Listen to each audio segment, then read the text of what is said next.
Hi, this is Dan Marek from Ruby. I'm Ruby's Director of Plant-Based Culinary and Development, and this is our Ask Me Anything or office hours. This is actually an area where you can ask any kind of questions you have. Just by clicking on the top right-hand section, you can add the Add Question Here to ask questions.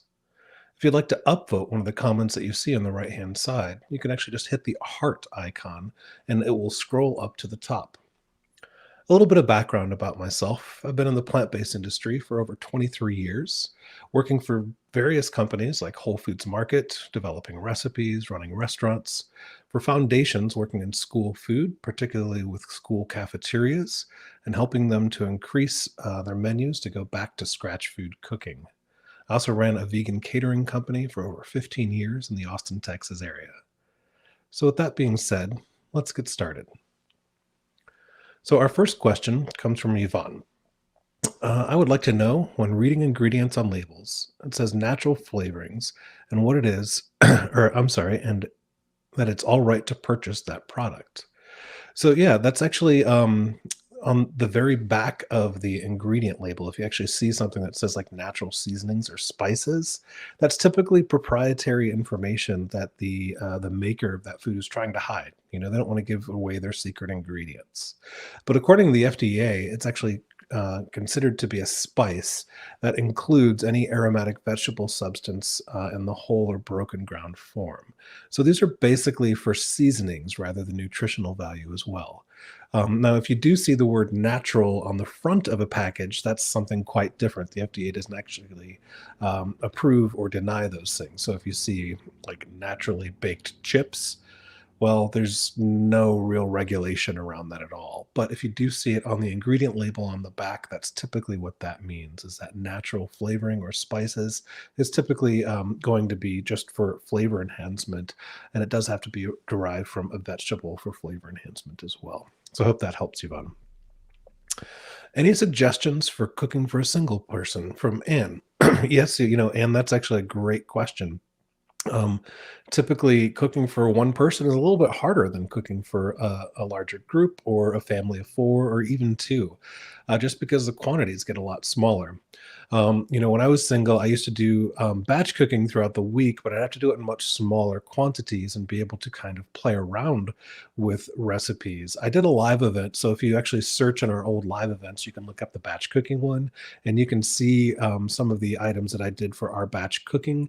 Um, but what I like to do is basically kind of take different, containers and fill those up at the beginning of the week, and then I can make things just on the fly, during the week as I kind of am progressing through. And what I'll do is just take small amounts of those if I'm just cooking for myself.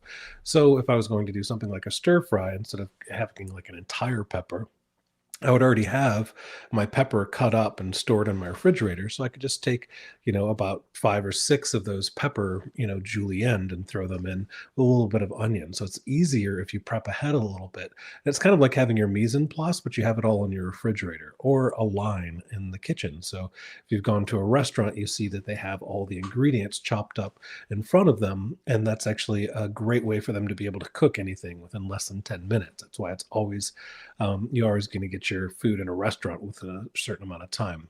So that actually helps kind of do the same thing. So you can take as little or as much of the ingredients as you want, just by preparing ahead of time a little bit. Now, if you don't do the prep ahead of time, you could, of course, just take the couple julienne slices of pepper. But typically, when you julienne the pepper on the spot, you're more likely to take more of that pepper instead of just the small amount that you need for those.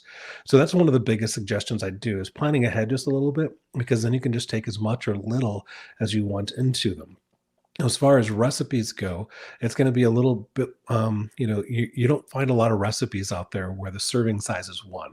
It's typically between 2 to 6 people.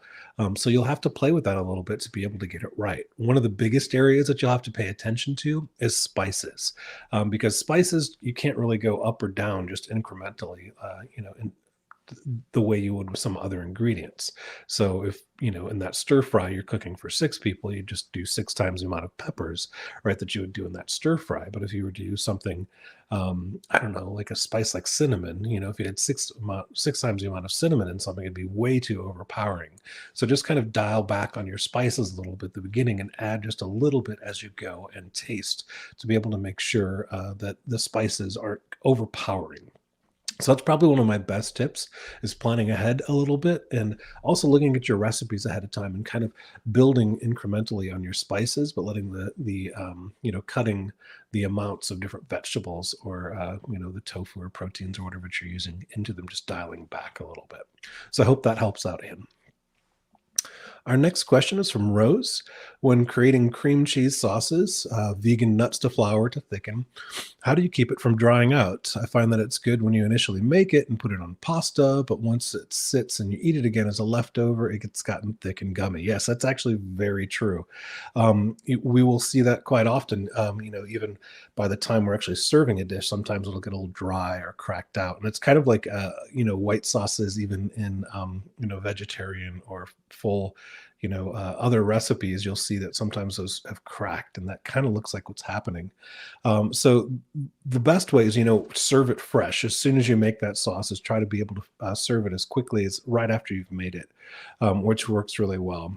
You can also, keep the sauce in a container, and I like to stir it up before serving it as well, or heat it right beforehand as well. Now, it sounds like your big question is when it's been out for a bit, right? So if you're making a pasta, so say you're making a bechamel of some sort, or you're making a vegan Alfredo with the cashews and your nutritional yeast and garlic, that will tend to look a little kind of grainy and cracked out afterward if you keep it in the fridge.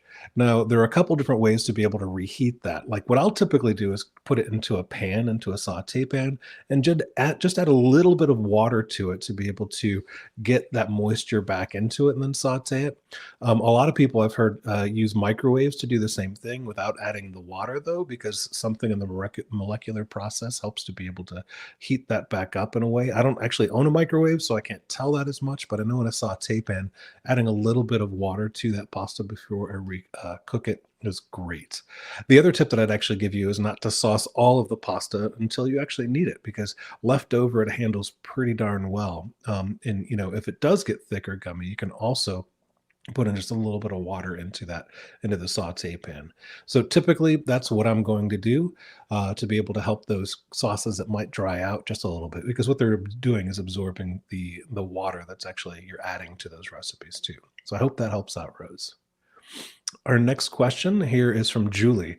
Is full fat coconut milk healthy, though the saturated fat content is so high? So that is one of those things that, the word healthy kind of depends on what you're looking at.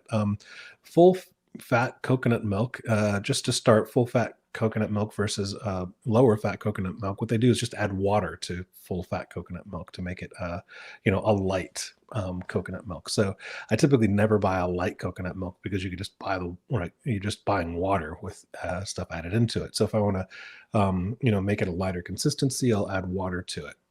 Now, the real answer to this is in moderation, right? So, coconut milk is definitely high fat. So, just like in oils, a lot of people are avoiding oils because of the high fat or high calorie content. Now, I'm not saying you have to completely go without the coconut milk, or that it's bad for you in any way.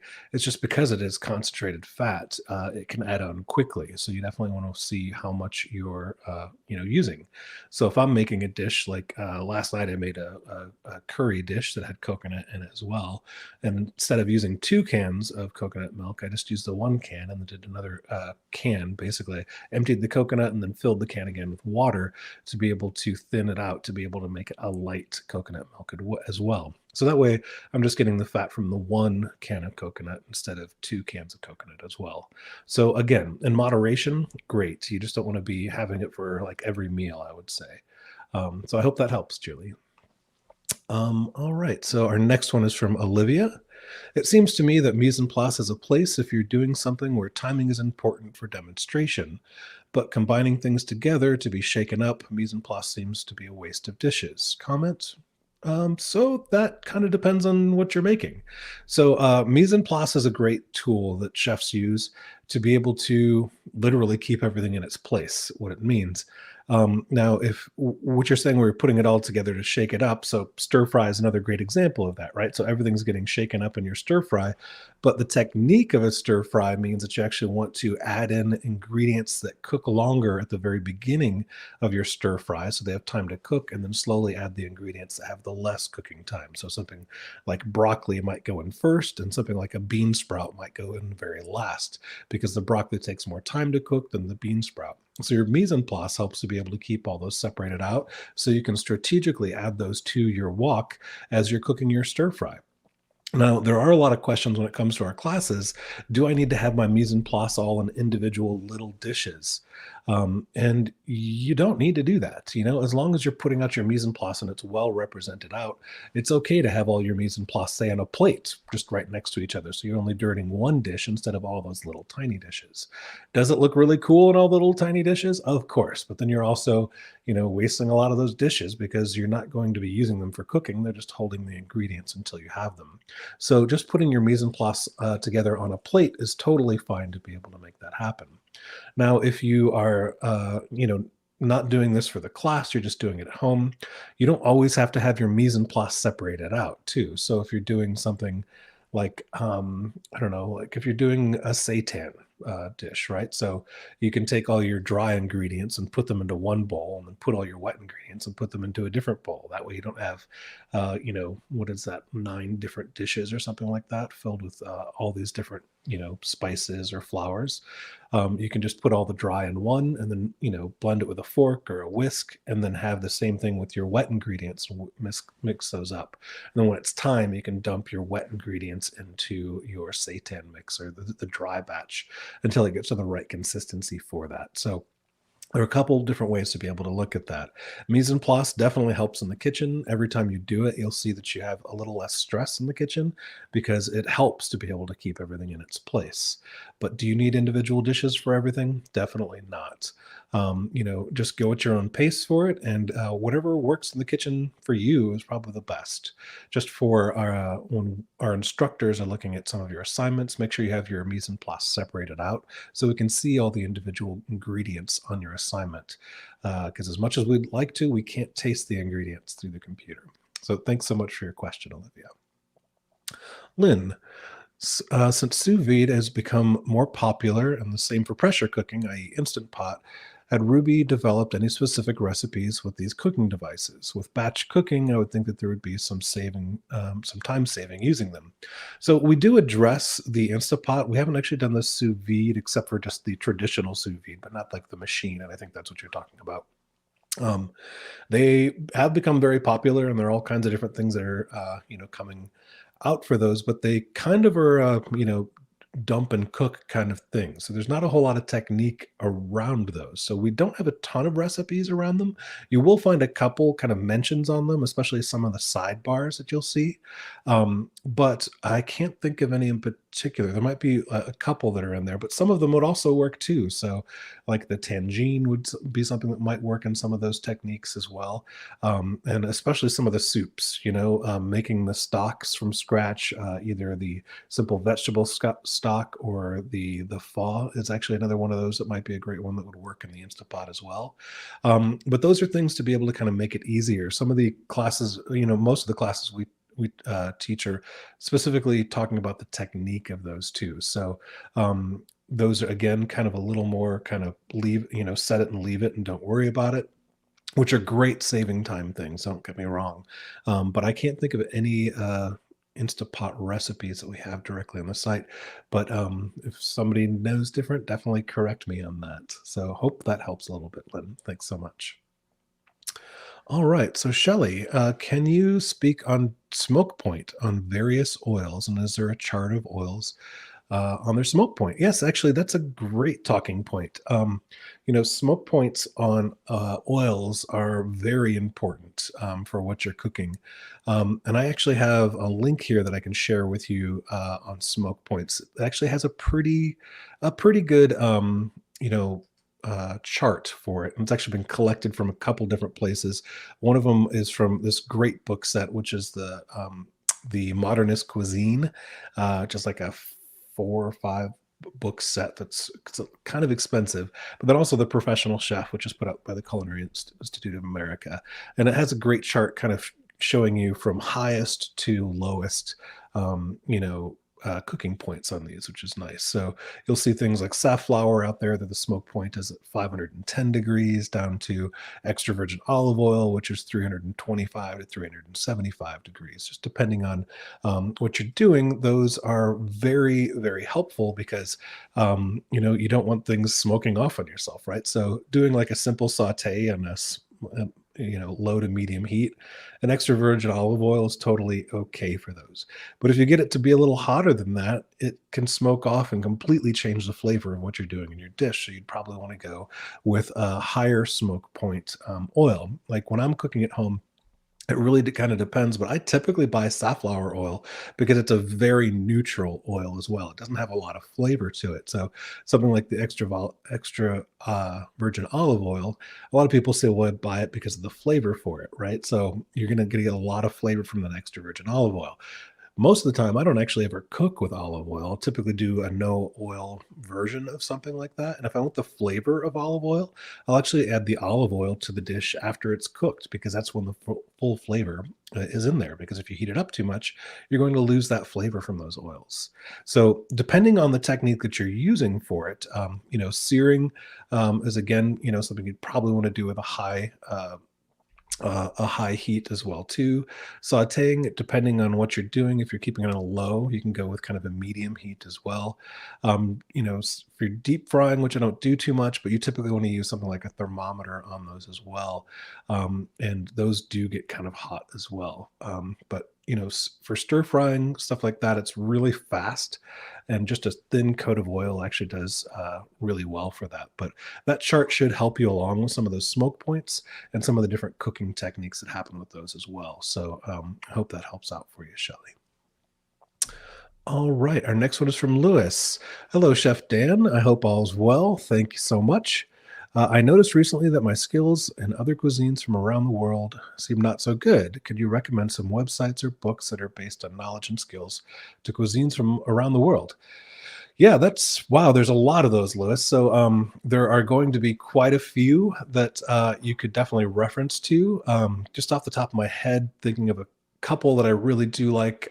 There's a new one out called the Korean Vegan, which I'll put some links up here for you too. But this is it's from Jonah Lee. I can't remember her last name. I think it's Malerno, which is one of those ones that I really like as well. Afro Vegan is another one that I've had for a number of years, which is quite good. And that's not so much focused on African, but a little more Caribbean style, and kind of following the African cuisine as it come to the United States. So it's a little bit of Southern cooking, a little bit of Caribbean cooking in there as well too. Super great one as well. And then there's Vegan Rich's Indian cooking, which is a wonderful one too. I've been doing Indian cooking for a long, long time, and spent some time in India doing a lot of cooking with that. And just from paging through some of that as well too, had some really great examples of some world flavors. We also, in our new plant-based professional class and the Plants Plus class, have an entire new section just kind of breaking down world cuisine and how to kind of look at those and research those a little bit on your own as well. So if you haven't signed up for either of those classes, those are great ways to be able to explore world cuisine, by showing you a couple very specific regional examples. So, like in Mexico, I think we focus on Oaxaca and Oaxacan recipes, which is great because you'll still learn to do like tortillas and other things like that. But it focuses on just one kind of a region, and then really tempts you to explore other regions of the country or region that we talk about. So, like Africa is again, kind of one area of Africa, but then also gives some temptations in other areas. So, like our jollof rice is a very regional cuisine, and is very different depending on what part of the continent you're in and what country you're in. So Switching that up a little bit is great. So doing a little bit of research always helps with those, but these 3 books are a great place to start. And then if you haven't signed up for the Plant Plus or the Professional Plant-Based Professional course, those are great resources for those as well. Hope that helps with you, Lewis, and have fun with that cooking. All right, so next one is Noel. What advice can you give for cooking on a low food map plant-based diet? So I don't know a ton about low food map, except for I know that I've got a couple people that I know that have been doing them because of IBS issues, and that's kind of a big thing. So that really tends to tell me to steer towards a doctor for any advice for this, because being a chef, I can tell you how to combine ingredients, but a low food map is actually very specific. So I know that you can't eat things like garlic and onions a lot of the time, any dairy, which is fine for the vegans out there. But onion and garlic is kind of a big one as well too. Other things like mushrooms, any kind of sugars or high fructose, like not high fructose syrup, but fructose containing foods, like a lot of fruits, are typically off the list. But that still leaves a lot of great things that are on there. You can still do whole grains, and brown rice and oats and quinoa and stuff like that. Tons of different vegetables, so like peppers and radish and different greens on that as well, cucumbers, spinach. Nuts are sometimes a little finicky, so again, that's kind of a doctor thing as well. And the oils typically are allowed in that as well too.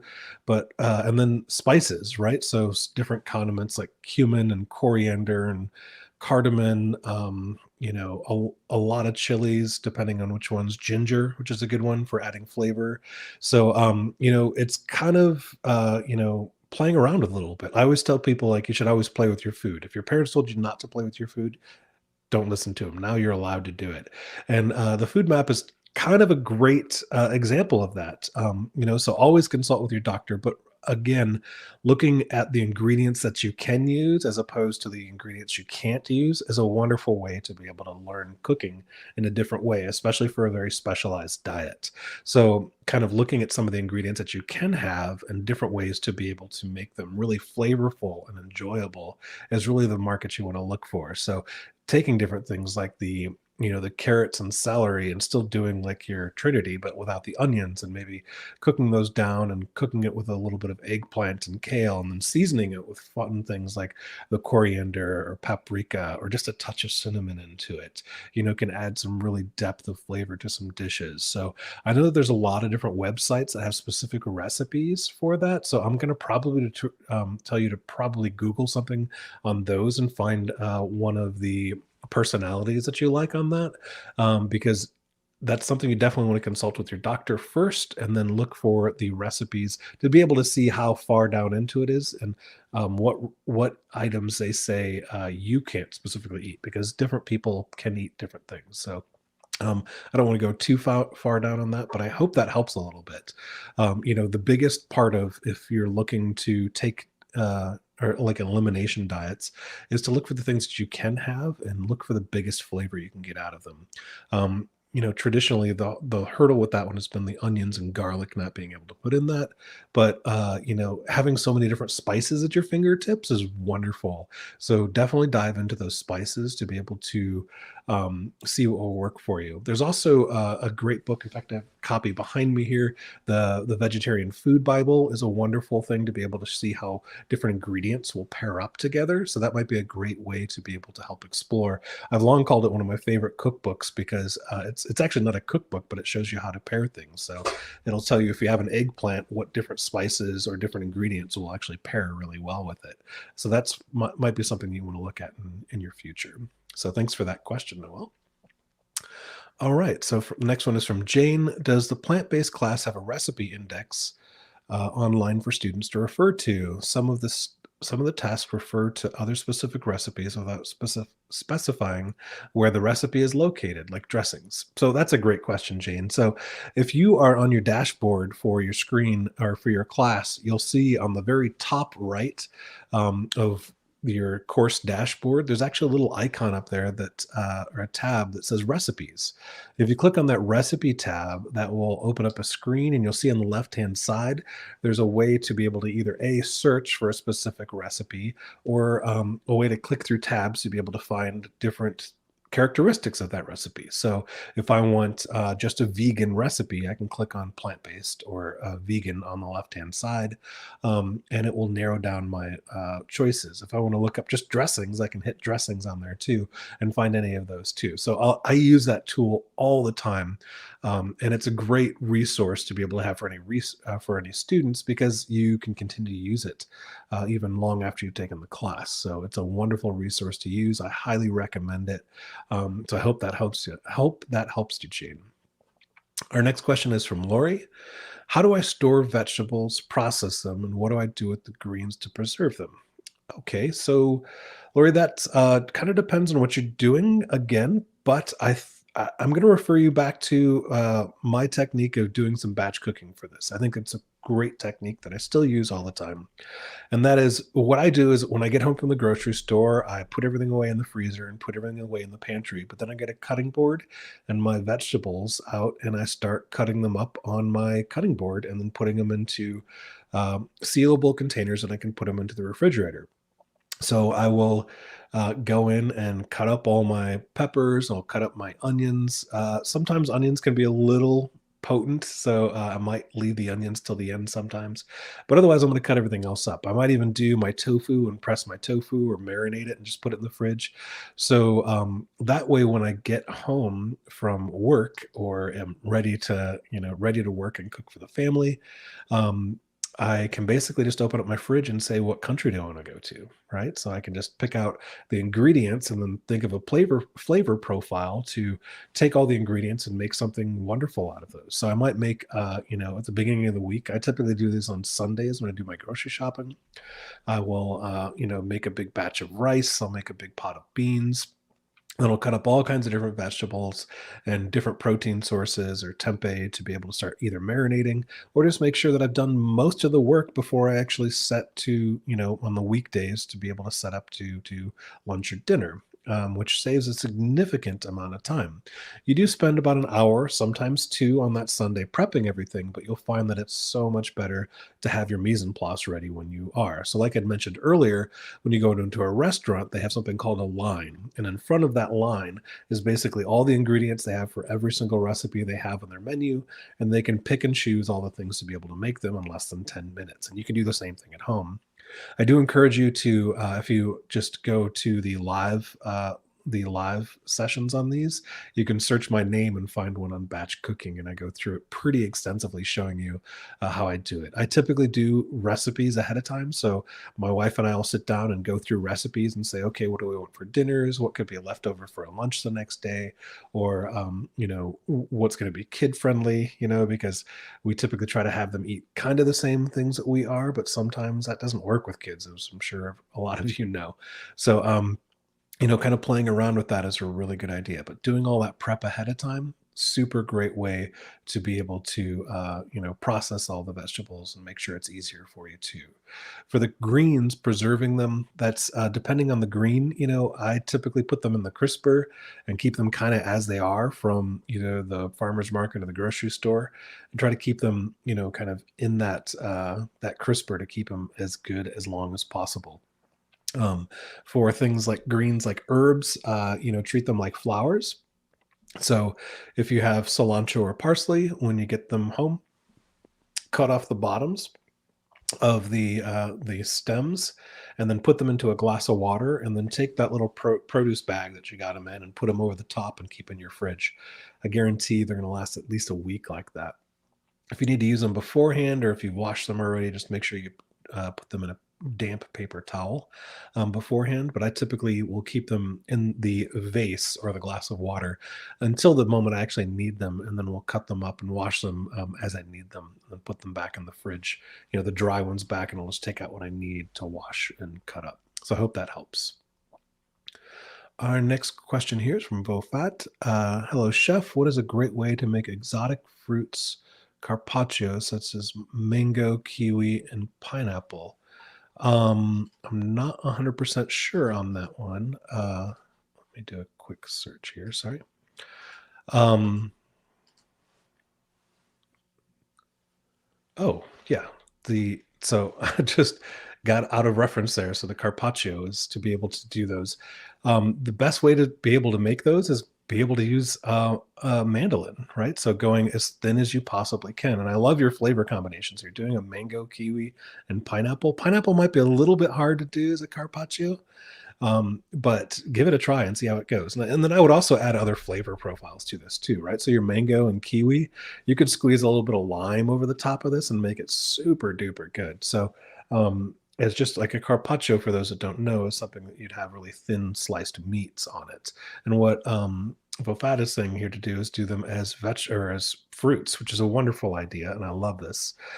You can make them into like charcuterie boards and stuff like that, and do wonderful different presentations with them, making different things into flowers too.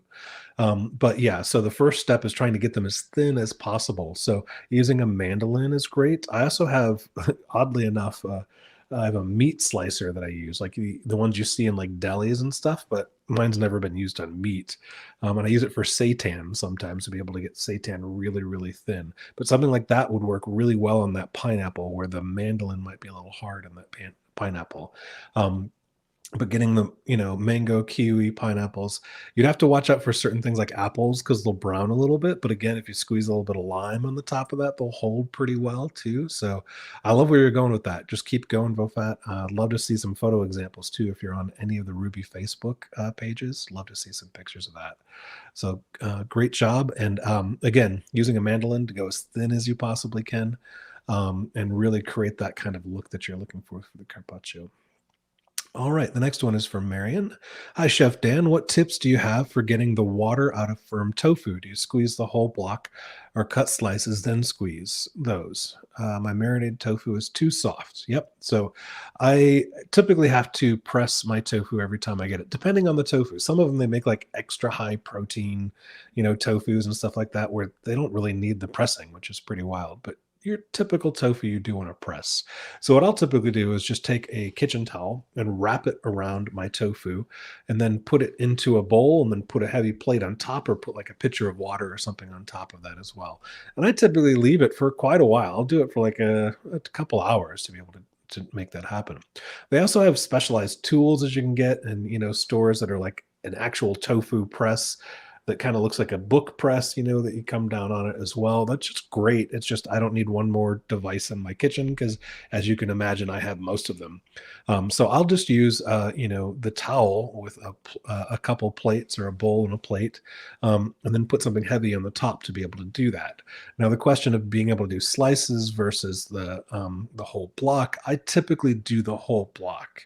But if you're just cooking for yourself and you're not going to use the whole block, you can do the half a block, and that's totally fine as well. I typically won't do the slices because you'll see that they start to break apart a little bit under that pressure. Um, once they're actually sliced up. So the smaller it is, the easier it is to be able to fall apart. So keeping the whole block, or like the half a block, is probably a better idea for pressing the tofu to be able to get the water out of that. The other technique that you might want to do is freeze that too. So I've also done it where I pressed it and then froze it, and the texture changes quite a bit on it when you freeze it. So Marion, if you try those two techniques, I'm sure you'll get some great results out of that. Thanks for your question. Our next one is from Deborah. How do you work with children on nutrition that do not live in your home, in fact, miles away? I have a granddaughter that I'm concerned about for weight.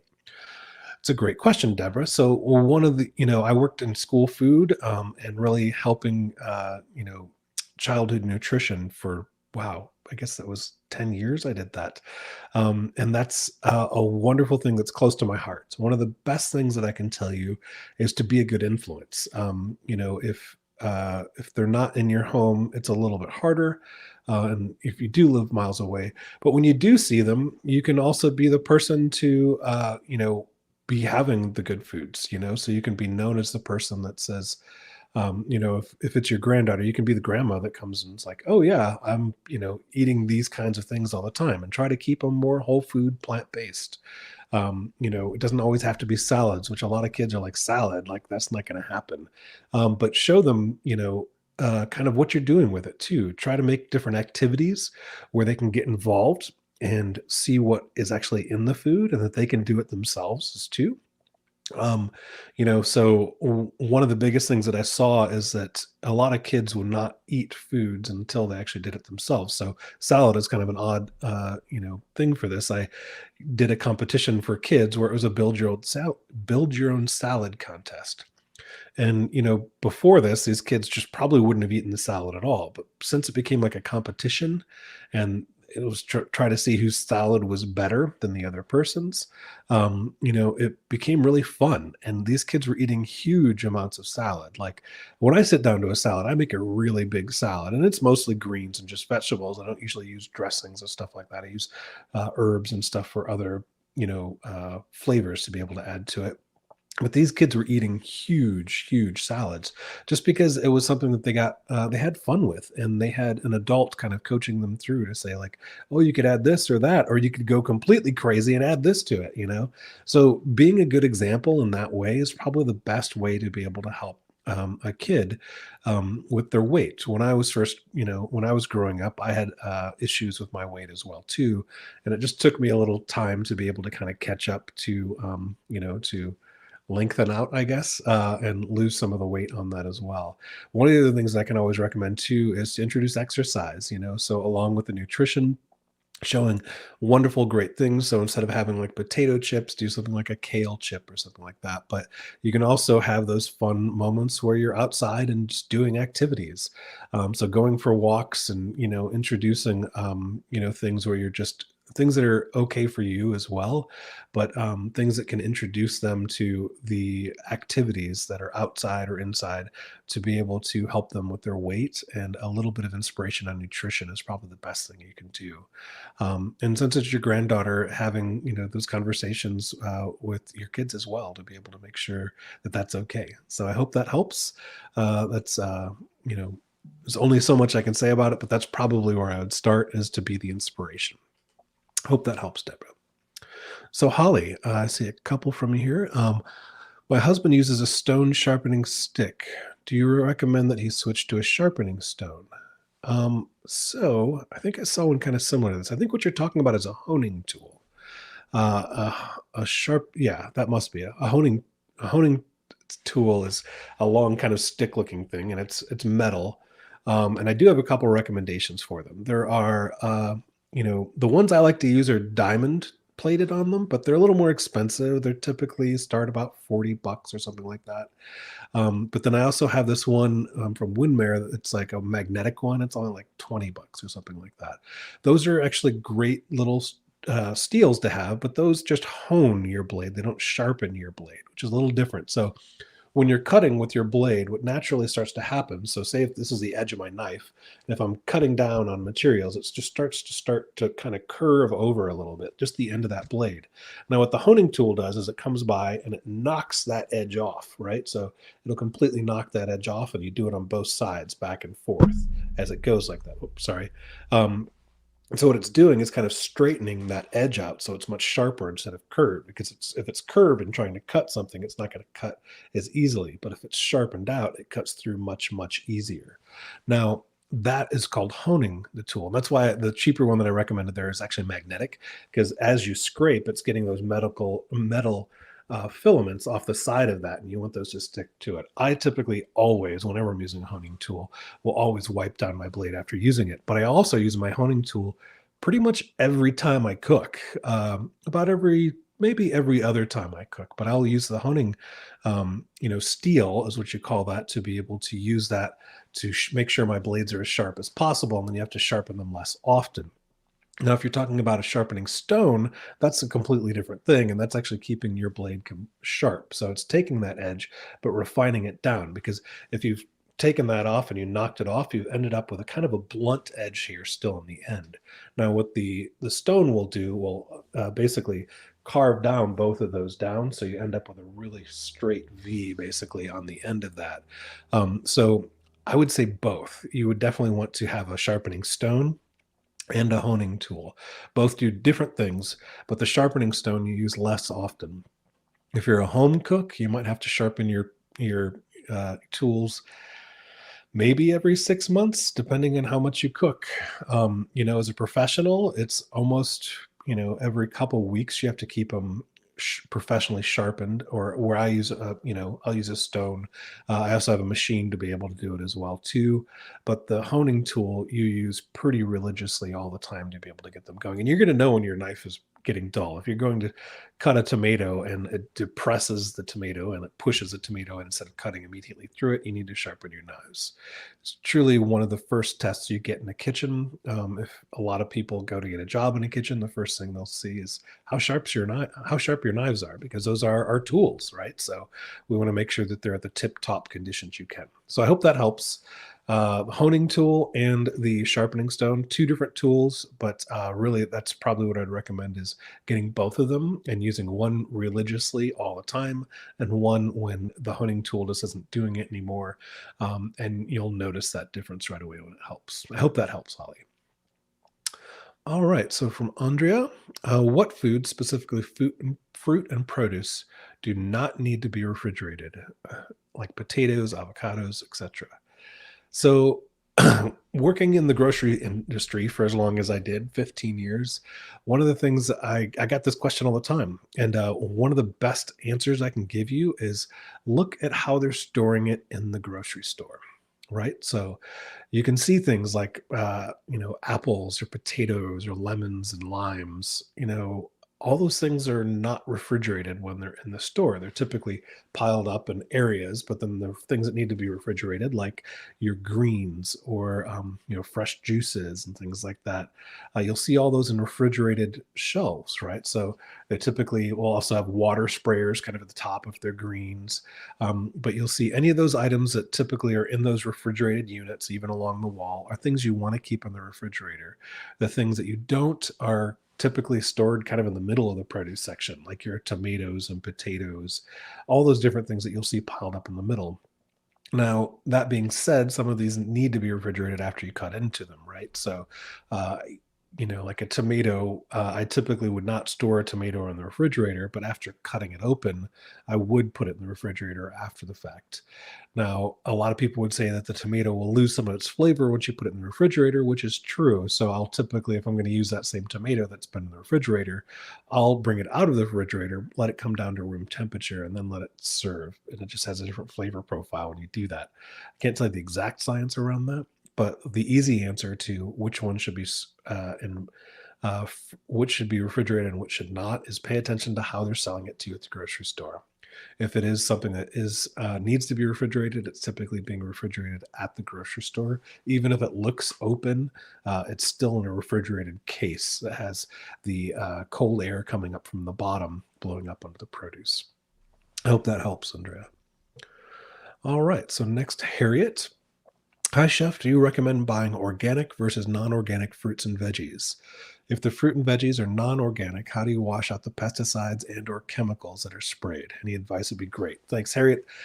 This is one near and dear to me as well. So I typically buy organic most of the time, but not everything, because nobody can afford that.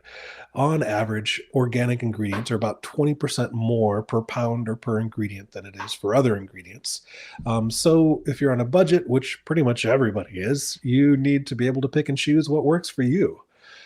So what I do is I pick a system on saying, like, okay, am I going to directly put that pesticide into my mouth? So two great examples are, say, a bell pepper versus broccoli, right? So that bell pepper, like, it's got a very smooth skin on the outside, right? So I can wash that pepper just like with water is fine. Some people do like a vinegar water mixture. Sometimes the flavor comes out on that, but just make sure you rinse the vinegar off of it as well. But you can wash that pepper on the outside and get most of the pesticides off using that water or the water vinegar mixture on the outside of those, and get those pesticides off the outside. Now, there will still be pesticides that are in the ground and have grown up through the pepper plant as well, too. But you're getting the majority of those pesticides that were sprayed on it off of the outside as you're eating it. Now, something like the broccoli, no matter how much I wash the broccoli, those pesticides that were sprayed in the broccoli get in between every little tiny floret in there. And it's almost impossible to clean all of those pesticides off of it.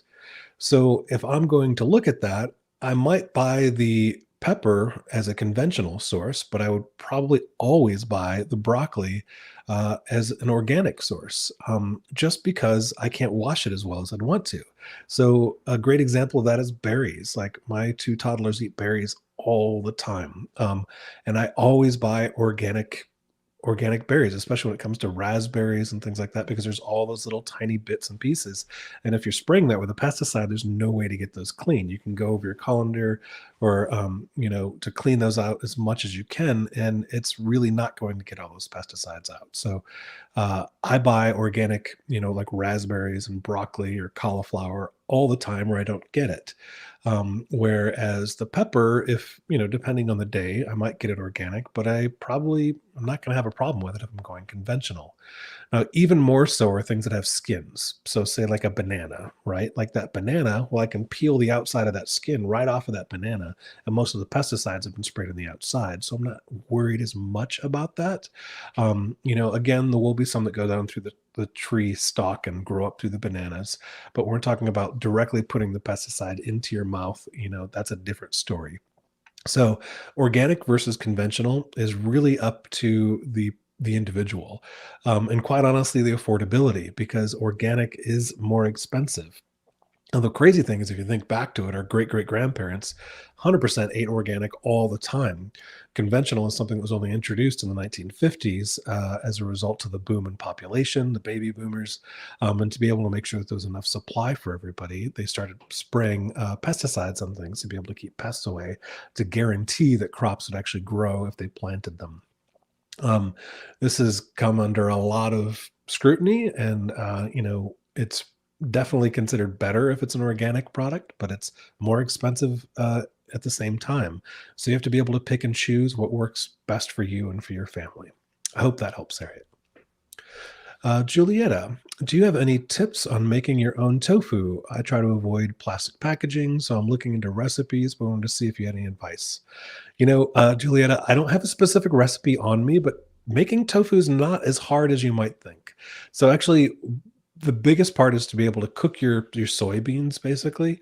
Um, Cook them down and then dump your water out and then put the water back into your soy, and then you're going to you're going to blend the entire thing up.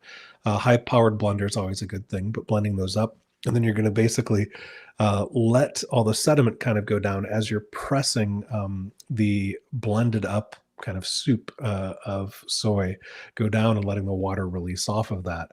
Now there's it's a fun process to do, and I would try probably a couple different methods to be able to see.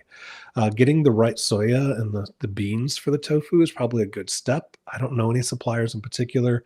I've just had friends that have given me the beans that I've worked with before, but probably starting with that would be a really good place to start, and then maybe trying with a couple different suppliers to see what kinds of beans you like. Now, the process is pretty straightforward if you have the patience for it, because it does take a little bit of time.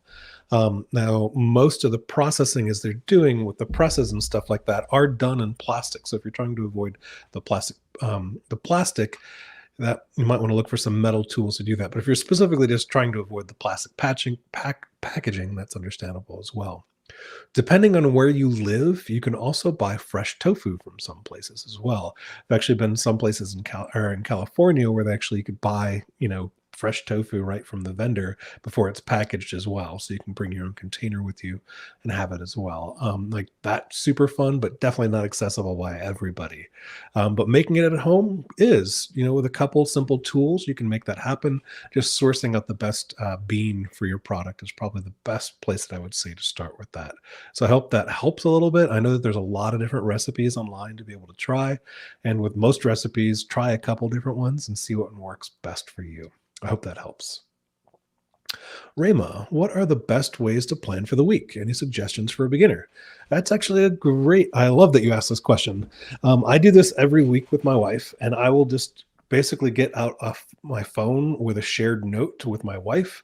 And I have a huge list of different recipes that we both like and we like to enjoy, and they're not overly complicated, right? So I'm not going to put like Juliet's seitan bourguignon on this, right? But I would put something like like a taco night, or I don't know, like a tofu satay with a peanut sauce, or a Mexi bowl or something like that, right? So I'll make this list out, and we have probably 100 different recipes, and then we go through together and we click, okay, what kind of sounds like it'd be good this week, and then also what can we do to make it kid friendly too, because we have two little toddlers. So looking for alterations of those recipes, or if the recipe works great, that's fine.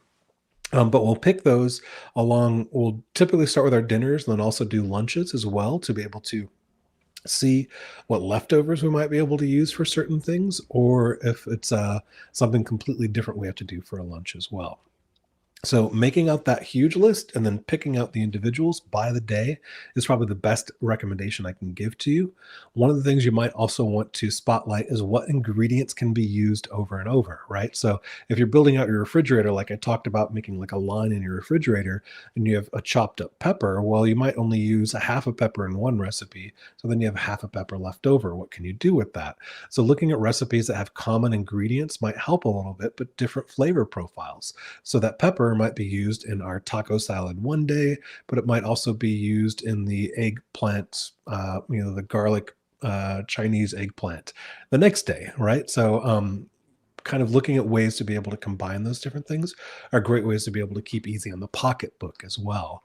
But making out a list and keeping it simple, we have a list of like over 100 things, but I've done this for a long time and I know a lot of different recipes. So start with a list of things that are comfortable for you. So start with just 10 recipes that are pretty easy for you to be able to execute, and then start planning around those. And then adding different recipes on a weekly basis. It might not be adding 10 recipes, it might just add one or two, but then you can diversify what you want to be able to make each week. And you'll find that there are certain recipes you just love and you make every single week, but maybe after 2 months of having that like every Thursday, you'll be sick of it and you try to go with something else as well.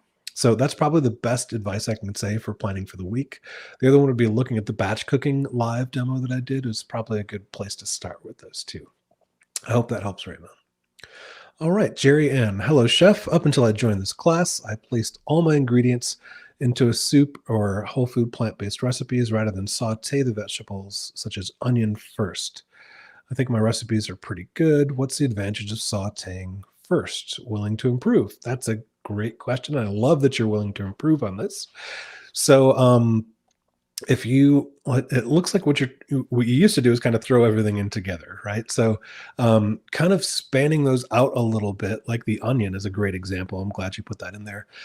You're going to get a depth of flavor in that by cooking it first with your separate ingredients. And going back to the stir fry is probably a good example of this, right? So you want to cook ingredients that take longer, put those into the stir fry first. So if you're doing a soup, sometimes you have to do that. But the onion example is wonderful because you'll actually see, even if you're not using oil, if you're just using water, the caramelization starts to happen. So when you put your onions into the pan and you turn on the heat, they naturally start caramelizing, releasing some of their natural sugars from that onion, and you'll see the browning start to happen on the bottom of the pan. The old chef adage is you never leave the brown on the bottom of the pan, because that's where all the flavor is. That's all that natural caramelization that's happening on the bottom of the pan. So I'll typically do onions and then maybe mushrooms on top of that. I add garlic a little bit later just to make sure it doesn't burn for those things as well too. But depending on the ingredient, they're going to have different things that will bring out their full potential of flavor. And onions, the caramelization is part of that. So unless you're doing a raw recipe like a pico de gallo or something like that, but that caramelization, actually caramelized onions and a pico de gallo sound pretty good too. But if you're doing something like a soup, that caramelization is going to add that extra little bit of flavor to it, a little bit of soft sugary from the onion, which is wonderful as well. And the mushrooms will actually help. It'll release a lot of liquid that comes into them, and then you can again get that caramelization after the onion or the mushrooms have released a lot of that liquid. So doing different recipes kind of in those orders to be able to make sure you're getting the most out of each ingredient as you go is a wonderful way to cook, to get a huge depth of flavor in most of your meals. Now, if it's the end of the week and you've got a fridge full of ingredients you need to just kind of get rid of and do it quickly, it's not the end of the world if you threw it all into a pot with some vegetable stock and made a soup. Are you going to get the best flavor out of it? You'll probably get a good flavor, but if you use those other techniques and do some caramelization and a little bit more tricks, you actually get a much better depth of flavor from the food without having to add a lot of things like salt, right? So a lot of people have salt addictions, but if you're actually cooking properly, you don't need as much salt as most people use or think they need. I hope that helps, Jerry. Linda, hi, Chef Dan. I have a recipe that requires togashi spice, Japanese, and it is so far for me impossible to find in a grocery store. Is there any way I can make my own blend? Of course, I don't have the recipe. Are you able to provide one? Yes, I can provide you one of these. So for togashi, I'm not sure if I'm pronouncing that correctly, is actually a great blend.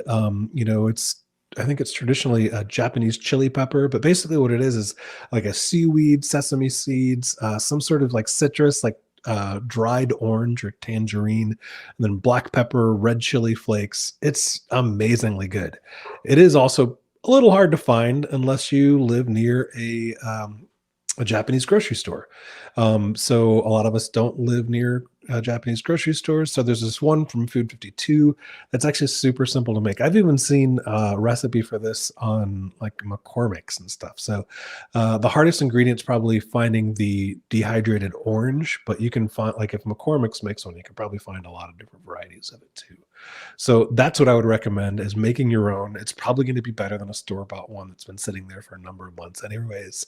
So if you have the ability to dehydrate some oranges, it might be kind of fun to be able to do that with. And then you could just use nori sheets as well. So nori sheets, a little dried, orange peel, and then your spices, of course, your chili peppers, your black peppers, a little bit of salt. I can't remember what else is in there.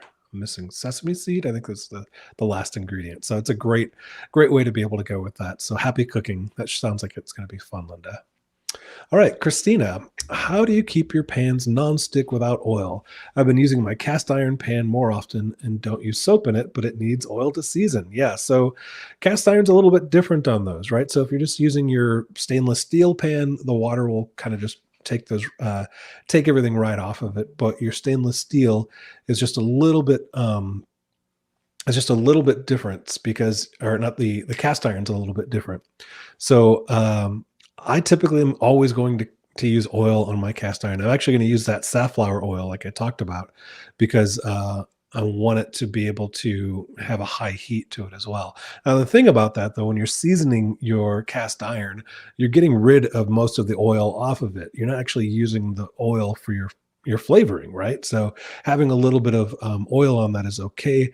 You're not putting enough into it where it's going to add a lot of calories to your dish or anything like that.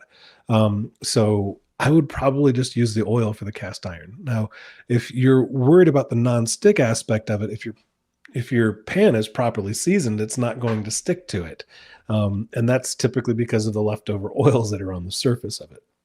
But again, you're not getting enough of the calories or nutrients or anything like that from the oil to affect the dish itself. So if you're using normal pans, either stainless steel, aluminum pans like that, they actually don't need the oil at all. You can just do a regular saute on it. And then if things are sticking to the bottom, just add a little bit of water to it and it'll lift right off. You can do the same thing with a cast iron pan. You just need to make sure that when you're done cooking, your cast iron pan is completely dry. Otherwise, you'll start getting rust on it as well. And you might need to re-season a little bit. And when I'm talking about seasoning, I'm not talking about putting tablespoons of oil onto this. I'm just talking about putting a drop in there and then rubbing around with a paper towel to be able to make sure that your the surface is being coated, and seasoning it. It helps to make it a nonstick surface, but again, it's not going to add a lot of calories or anything to the dish. I hope that helps, Christina. And I do love my cast iron pans, but I also love the nonstick ones that I'd use too. So, Holly, I made vegan mayo today with oil and it didn't thicken much. I followed a recipe. Any suggestions on how I could rectify that? So that's great. So, a vegan mayo with oil, depending on the way that mayo typically works is what's happening is you're trapping a protein within the fat. So the oil, you need enough oil to be able to trap the whatever you're using, like a soy milk or something like that, into it as well too. One of the tricks that I love for mayos and thickening things like that is actually aquafaba, right? So the the juice that the canned chickpeas are stored in, or if you're cooking them at home, you actually can make your own as well too. But that, if you actually take, next time you're using a can of chickpeas, open it up and then save the liquid from the chickpeas, and then put that into a bowl, and then use a whisk and just whisk it. Keep going, and you'll see it starts to thicken. And you can actually, if you do it long enough, you can turn it into a meringue, which is pretty wild. But I love to use that as a thickener for those too. Depending on what you're doing for the mayo, I mean, it might not be enough oil to be able to hold the proteins, but the aquafaba trick would totally work to be able to do that if you don't want to use as much oil into that as well. You could do other things as kind of a last resort. You could use things like, I don't know, like a vegan sour cream or something like that if you'd already made it and needed to do it. Needed to add it to thicken, but probably the thickness is doing a little bit more whipping, maybe a little bit more oil into it, or using the aquafaba, which would probably be my first suggestion because, the oil, it adds a lot to it, and the aquafaba just actually thickens it instead of adding a lot of calories to it. So that would probably be my recommendation: is use the aquafaba, thicken it up using a whisk, and then fold it into your mayo. Would probably be your best suggestion for that. I hope it helps. Alex, besides staples, do you buy food portioned towards one dish or try to plan for multiple dishes with the same ingredients? Yeah, so that again kind of depends, but I will typically, if I'm going to buy something, I want to be able to know how I'm going to use the entire thing. So of course, staples are a little bit different, but if I'm buying something like eggplant is a great example. Like I'm doing like a kind of a Moroccan style eggplant this week. And I probably would have bought 1.5 eggplant if I could have, but you can't really buy half an eggplant.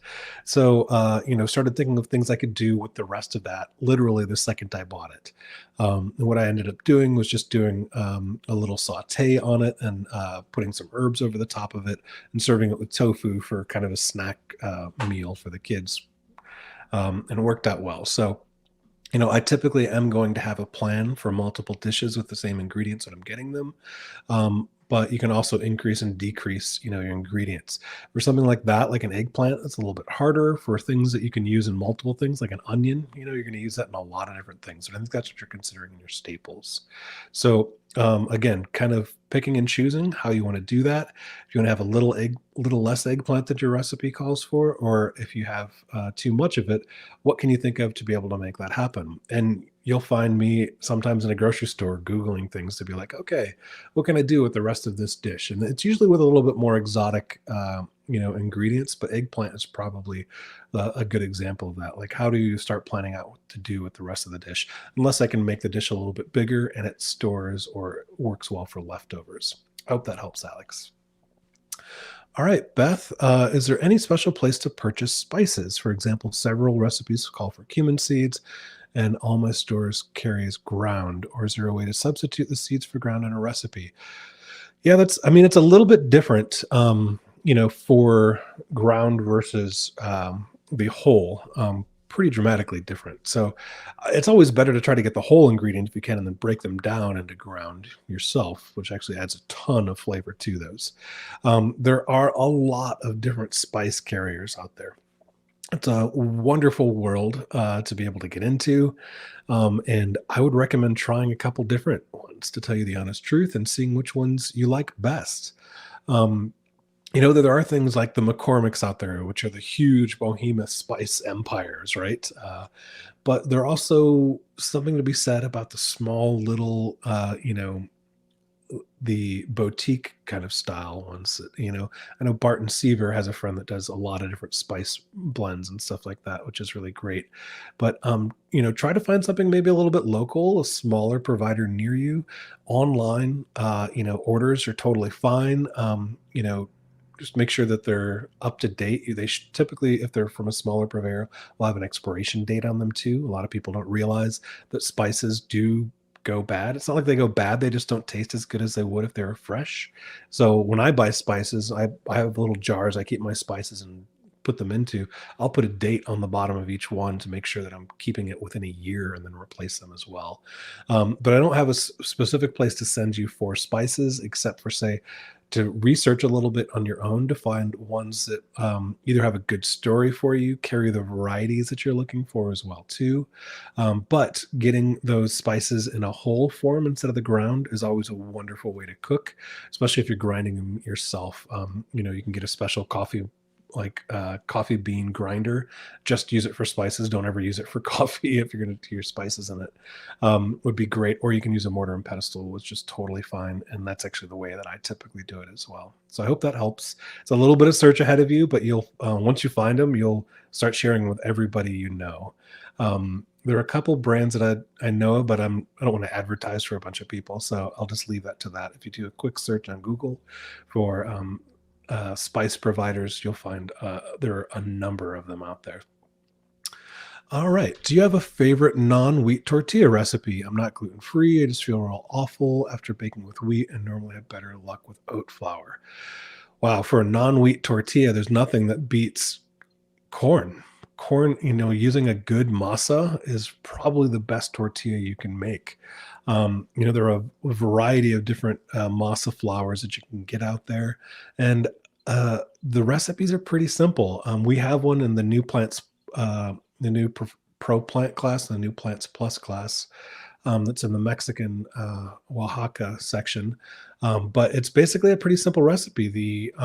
You basically have, say, I would say about a cup and a half or maybe 2 cups of masa to start, and then put in very hot, the hottest that you can stand your hands in, water. Start at a cup and then add up to a cup and a half of water to that until you get kind of a nice consistency that should be a ball and shouldn't be sticky anymore. It shouldn't stick to your fingers as you come across. Once you get it into a ball, typically you'll put a little bit of salt or a little bit of oil on it and then cover it. And then you break that down into smaller pieces and press it down either with your tortilla press or a roller or a wine bottle if that's all you have to be able to roll them out into your tortillas.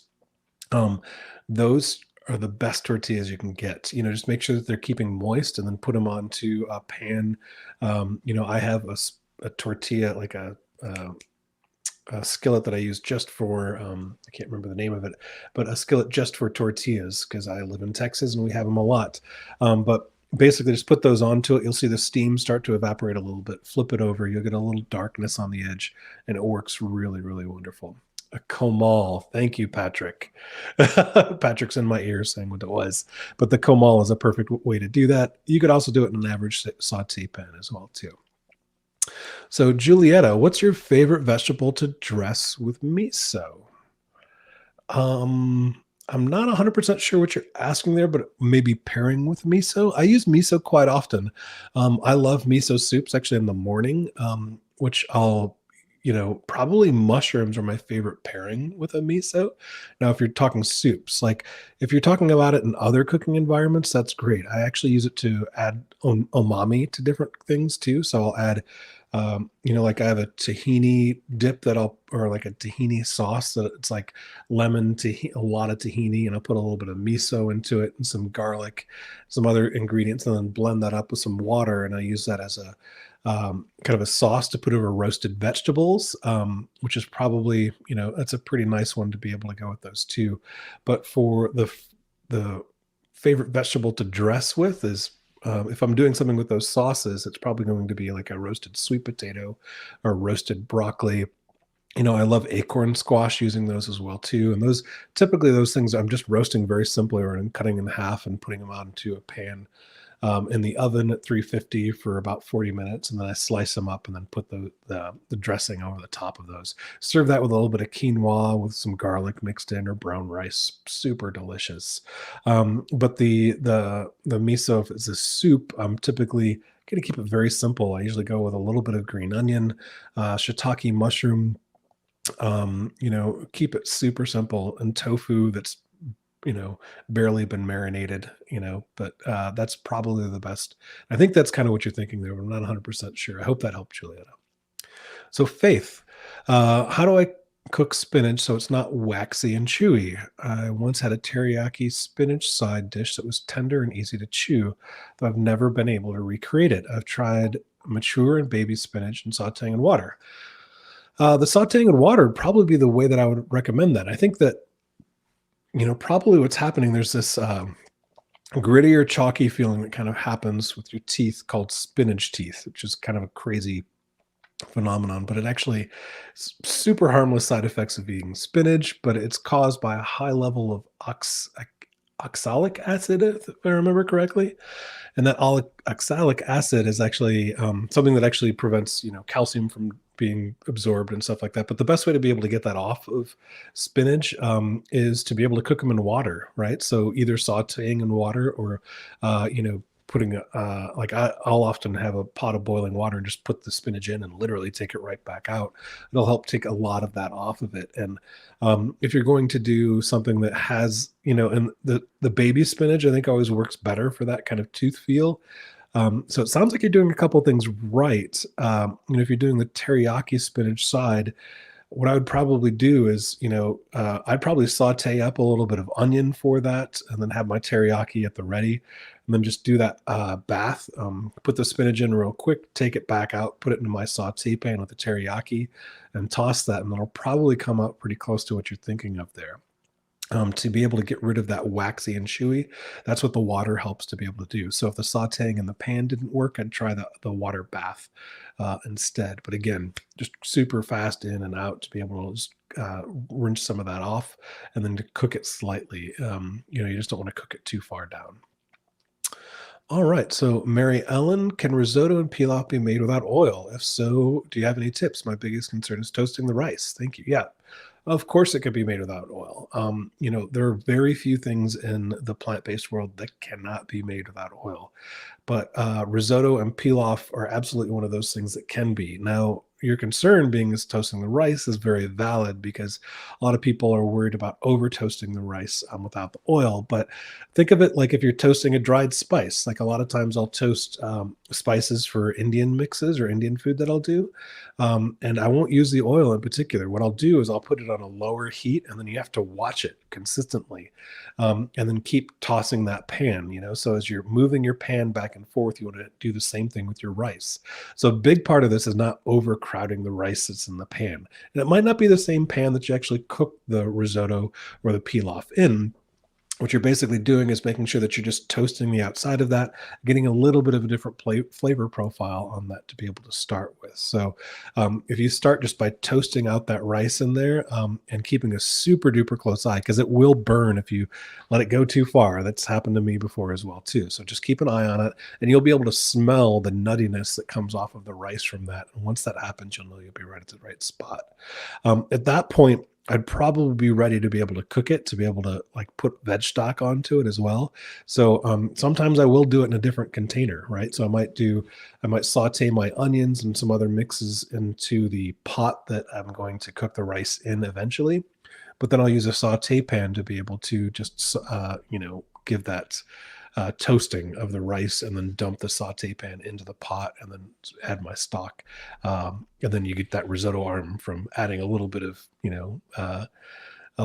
stock as you go. So I hope that helps, but that's why I do it all the time. I make risotto and pilaf without oil constantly. It's becomes second nature a little bit after you do it. But again, just keep a very close eye on how much you're cooking or toasting that rice. All right, so Lori, how do I plan meals keeping the greens or veggies simplified? So think, going back to what I was saying before, is probably using that method of making out a list and seeing what things kind of pair up together. So you can use them multiply. Using that batch cooking thing is probably the best thing I could recommend to you. So take a look at the live event on batch cooking that I did. I think it was almost 2 years ago now.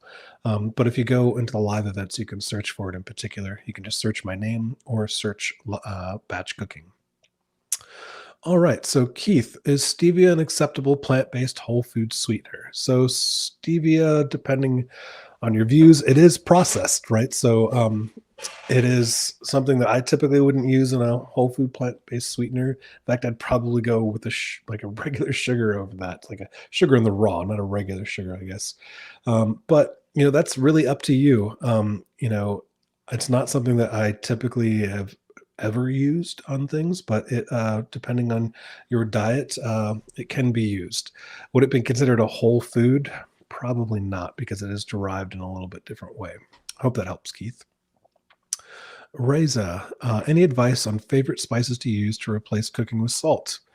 Yeah, so replacing with salt, I think probably the biggest thing you can do is get really good herbs, and probably not dried. I'd actually go with fresh herbs more often because you're going to get a bigger pop of flavor from them. So, depending on what you're cooking, some fresh thyme, some fresh rosemary, cilantro, you know, uh, those are wonderful things to be able to start off with. Without the salt too, you can go with some big flavors. So if you want to go with things like paprika or you know, like cinnamon in certain, avenues is actually pretty good depending on what you're cooking, even in, your savory applications, not just sweet.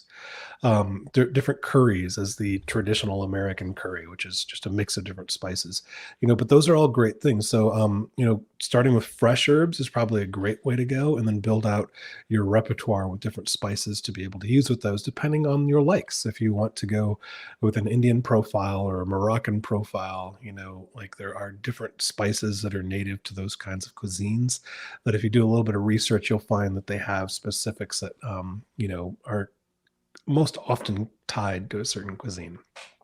Hope that helps, Teresa. Mary, I've had Hinkle's 8-inch knife for 20 years and thought it would last for life, but it doesn't seem to be real sharp anymore after sharpening. What knife do you recommend? That's really interesting. So, Hinkle's is a pretty good brand, and it should be able to hold an edge, depending on but it should be able to be sharpened pretty well. What I would try doing is maybe getting it professionally sharpened to see what happens. Otherwise, if you don't do that, I always recommend a sharp knife. I don't really have a brand that I tell people to go with. It's really whatever you can afford and be able to keep sharp, So having, a whetstone and a steel are definitely great things to be able to have. And I would definitely buy those first before buying a new knife because you can utilize those even if you get a new knife. And then also you might be able to fix the edge on the knife that you do have. But if you've sharpened it yourself and you've used a whetstone, you might want to try a professional to take it to professional to be able to see what they can do with it. And if there's something wrong with it, they're immediately going to tell you, nope, this doesn't work because of this. And it might just be the type of steel that was used in the knife, depending on the type of Henkels you get. But, after 20 years, I would also expect that knife to be a little thinner than when you bought it, from sharpening it over the years. You'll see as progressions, most chefs say, "Oh, it's this one knife," and it's like you'll see they might have that one knife, but they have 20 of them because over the years the metal keeps wearing away as you sharpen on it. So having a knife for that long, probably is a little thinner than you got it, or if not, you need to sharpen it in a little bit different way. But there isn't a certain brand I'd recommend. Personally, I use Wusthof at the house. I use Shun knives for my traveling. I use different knives for different purposes, just depending. And it's also a tradition in the chef world to give knives. So I've got a wild variety of different knives from all over the place. And they're wonderful knives. The biggest thing is keeping them sharp. So as long as you keep them sharp, that's the thing. So I would get that knife professionally sharpened. And if not, maybe head to like one of the, like, what is it, Williams Sonoma, or one of those locations that lets you feel the knife in your hand at the store, right? So if you go to one of those places, you want the knife to be really comfortable. You want it to be well balanced. So if you put your finger out, it should pretty much balance right on the end of your finger, depending on what you're cooking with. But you know, see which ones work best in your hand, and especially just keep it sharp. So for that one, I just get it professionally sharp and see what happens. Dustin, I'm waiting on my first carbon knife in the mail, a Nariaki style knife. What are your thoughts on forced patina versus forming one naturally? Also have a nice Turin knife coming with it. That's exciting. So that's super fun. So different knives work for different people. The Nakiri styles are wonderful. I think I have one, but they haven't been my favorite for it. But I've also used them like in guest kitchens when I've gone to places. A lot of people have used them, and they're super wonderful. As far as forced patina versus forming one naturally, that's you're kind of getting really, really fine detail. Does it have any difference on your cooking? None, not at all. The patina on your knife isn't going to really matter. So the forming, on the knife naturally is probably what I would say. But again, That's not something I really pay attention to as much. So I love that you're getting these knives. That's super fun to be able to have new knives in the mail. They're also going to be the sharpest they'll ever be when you first get them. So cut lots of things. So happy cooking, Destin. That's going to be fun. From Zaiping, do you have any recipes to make non-dairy cheese? We do have a couple recipes to make non-dairy cheese. I don't have them on my queue right now, but we have a couple. One's in the Plant-Based Pro. Actually, we have a number of them in the Plant-Based Pro class and the Plants Plus class. We have a couple of a hard cheese. It's like a sliceable hard cheese that I think Shar did, and then Dawn did a mozzarella, which I just filmed a video on that we'll update both those classes with, which turned out quite good using agar actually, and a little bit of cashew too, not a ton, but it's a wonderful thing to do. So I'm not sure if you can find those in the recipes, depending on what class you're enrolled in. If you are in Plants Pro, the new one that we just released this year, or the Plants Plus, you'll be able to go up and probably find the recipe and the tag up there too. If you can't find them, just email me at dan@ruby.com and I'll see if I can find a way to get them to you as well. Hope that helps, Typing. All right, Vicky, got late here. Hope this isn't a repeat. What brand knives do you recommend? I don't recommend a certain brand, to tell you the truth. Was asked just a little bit ago, but any knife that feels comfortable in your hand and can stay sharp. I always try to make sure that the tang will actually go through the handle as well. So the part that you hold on to should still have the metal go through all the way to the tip of the handle. I use Wusthoffs at home, but I don't recommend those for everybody because not everybody likes the way they feel, but that does have the full tang through the entire blade. So if you look at that as kind of an example, the one thing I do recommend is to go to a store that lets you try them, feel them in your hand, and see what works best for you. Hope that helps, Vicky. All right, so Richard, my stir fry always come out gray or brown, even my stir fries come out gray or brown even when not overcooked. Do I have to cook each ingredient separately and mix them all to prevent that? Richard, so that's a good question. I've seen people recommend that, where you can saute your individual ingredients to make sure that they come out just right. But I've never done that myself.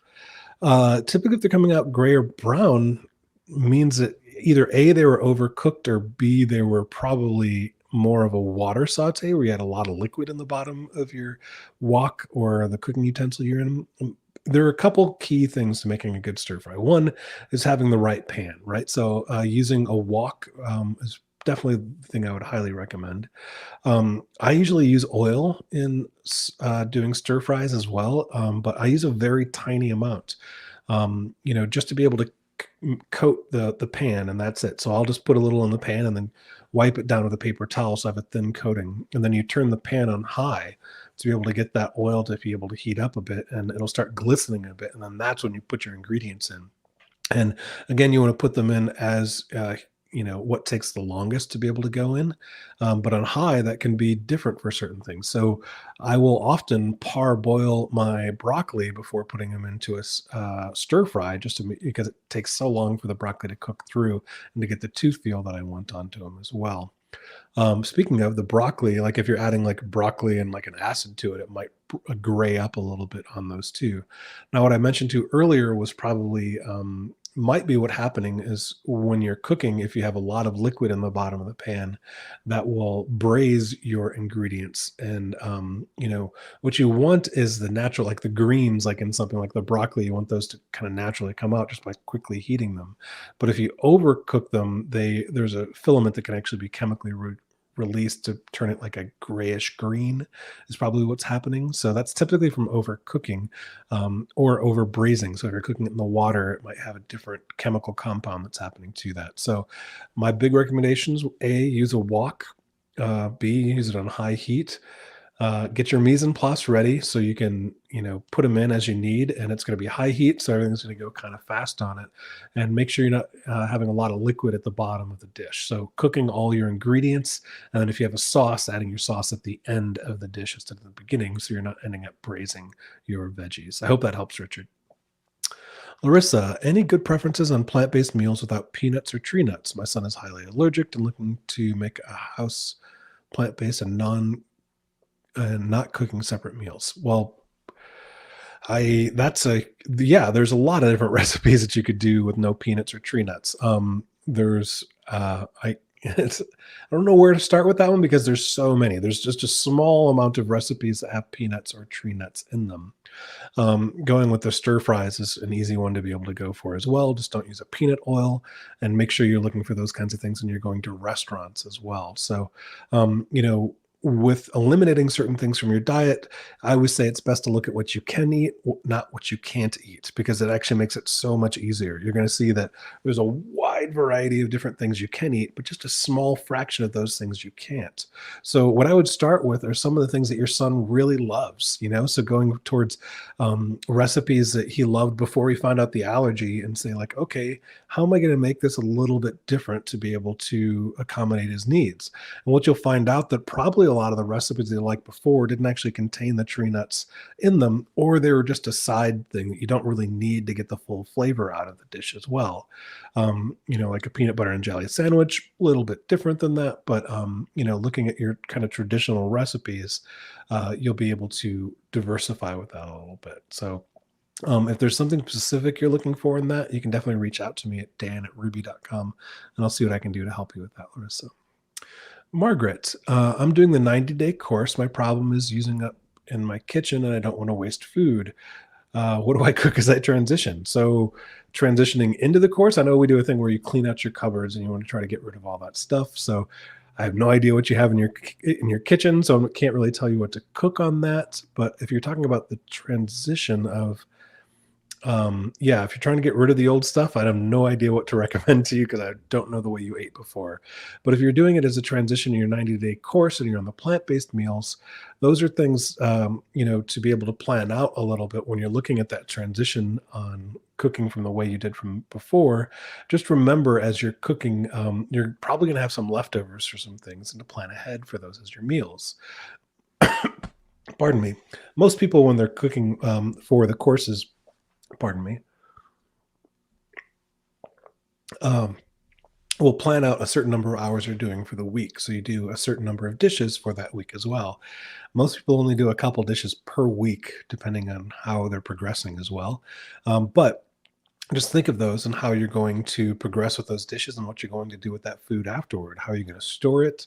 Are you going to have people over for dinner? Are you going to time it so you get just to make just you with the time and shooting the food so you can show the instructors?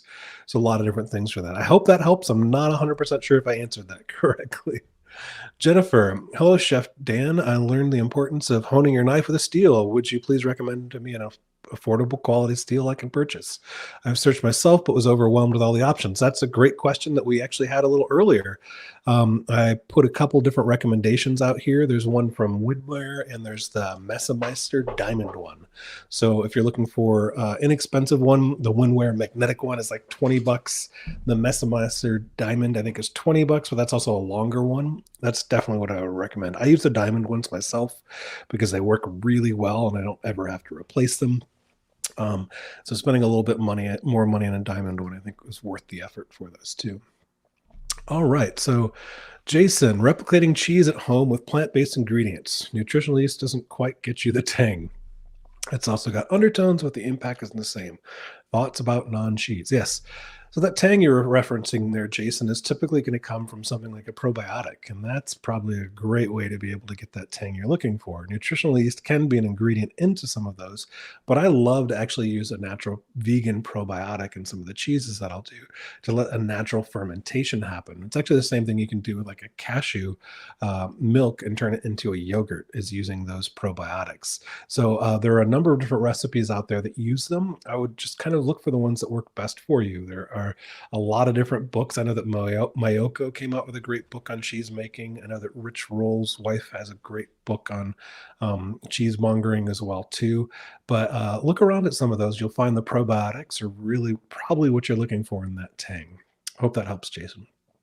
Angela, is there any particular cooking schools you would recommend in India? That sounds intriguing. Ruby is actually probably the best one that I'd recommend for you, right? So you can take it in India or wherever you are. Depending on your interests, you can go through a lot of different versions of our classes. I don't know a particular cooking school in India, but Ruby would probably be my best bet to be able to help you either professionally or just at home. From our classes, just specifically on plant-based, but we also have culinary, just basics through like different levels for that as well. And we even have great partner programs now with Jacques Pepin. So you can learn to cook from Jacques Pepin and see a different style of American French cuisine that he does. That's really easy to be able to do at home. So I hope that helps. Vafat, do you have a great recipe for grapefruit syrup? I don't have a great recipe for it because that's the one I can just make up on my head. And so what I would probably start with is a simple syrup. So it's basically a sugar, water, and then the grapefruit juice, and then cook that down until it becomes to thicken a little bit. You might need to put in something like a pectin or a cornstarch to be able to thicken it just a little bit, depending on the different ingredients in there. But that's probably what I would start with. But I don't have a specific ingredient for you. Sorry about that. And Christina, our final question, but not least, having someone who still wants to eat a sad diet, the standard American diet at home, makes mealtime difficult. Are there any ideas with the recipes that can be adapted for the hubby? Yeah, Christina, I have dealt with this for years. As long as I've been doing this type of cooking, I've always had to figure out ways to be able to get the hubby or the significant other to be able to join the journey with many of my students or the people I've been teaching. The best advice I can give you is go right for the heartstrings. Go for the meals that he likes best and look at ways to convert them into a whole food plant-based meal. Now, there can be challenges in that. Like, you're not going to serve them a full-on steak, right? But can you look for other things that might mimic that? And maybe the seitan brisket, and you could do brisket tacos or something like that. I've catered many events in Texas where, people had no idea that the whole thing was plant-based catering. I've had a huge rancher guy come up to me and tell me my potato salad was the best potato salad he ever had. And he wanted me to give his wife the recipe. And I gave his wife the recipe. And he's like, there's cashews in this. And I used a cashew cream as my base for but I used the same flavor profiles you'd find in a potato salad at every Texas grocery store, with the yellow mustard and all. But it worked great. And it hit the heartstrings because the flavor profiles are the things that brought those people back to the dish. So I think that's probably the big thing, is to be able to look at what they're used to and try to get closer to it. And then you can experiment with going to the, kale and cranberry salad later, right? But go with the things that are comfort foods and convert them into a vegan, whole food, plant-based recipe to start them out with. It's okay if they're not 100% on the journey with you, but you do want to make sure that they're actually on the journey a little bit with you, and making the compromise of starting with some of the items that they like a lot, even if they might be a little more on the higher calorie end or something like that, will help them on that transformative journey. So I hope that helps for you, Christina. And that is actually our last question. So thank you guys so much for joining our class today. Can't wait to talk to you again, and happy cooking.